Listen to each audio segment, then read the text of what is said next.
Hi, and welcome to the 10 square meter workshop. Sometimes things do not work out right first time.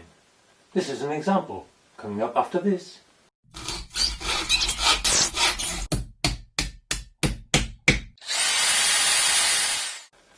If you saw my video on my MFT top, reference below, you may recall the fence. I made it out of quality ply with a front face of aluminium. When I made it, it was as accurate as I could measure. I recently checked, and it was slightly out. It was bowed. Not much, but enough to be annoying. It was caused by the ply slightly warping. That's the problem with wood, it can move. Their answer was to make a new one, using metal for the whole thing, not just the face. Aluminium extrusions are very accurate and true. After all, the track that a tracksaw uses is exactly that. They're also widely used. I found some channel that I believe was meant for wiring. I cut this into an L shape and fitted the T-track on the inside, up against the face.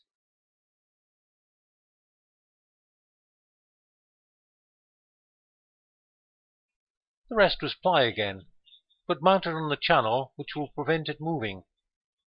I found some shower cladding, which is marine ply faced with melamine on one side and thin aluminium on the other. Like the original fence, it is cut to 8 mm thick under the rail and 15 mm for the rest. The dog holes are turned from aluminium and glued in place. How do you ensure that it's perfectly square in use? The first dog hole is made by measurement and the aluminium insert fitted. The fence is then set in position and the square to the rail carefully checked.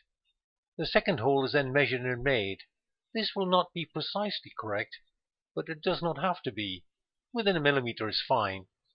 The large bush is then fitted into a slightly oversized hole after coating with araldite. It is then readjusted for true square and left to set. Turned over, any gap between the bush and the hole is filled with more araldite. This is never going to move. The third hole for the track dog is slightly oversized. It takes no part in the fence alignment. A hardwood end cap was glued and later trimmed to size with the track saw. The end stop needs the stop trimming to suit the wider face. Other than that, the fence works as before. Here it is in operation, a much more satisfactory piece of kit. It was worth rebuilding the fence. It was the weak link in the system, and you need complete confidence in your measuring system. It now fulfills the intended purpose, and the advantages over commercial versions are retained. There's clear indication of length on the surface of the fence. There's a guide to the side of the material right up to the cut, allowing rib cuts. There's support at the end of the cut to reduce tear out. I hope you found this interesting, encourages you to make your own jigs and fixtures. More next time.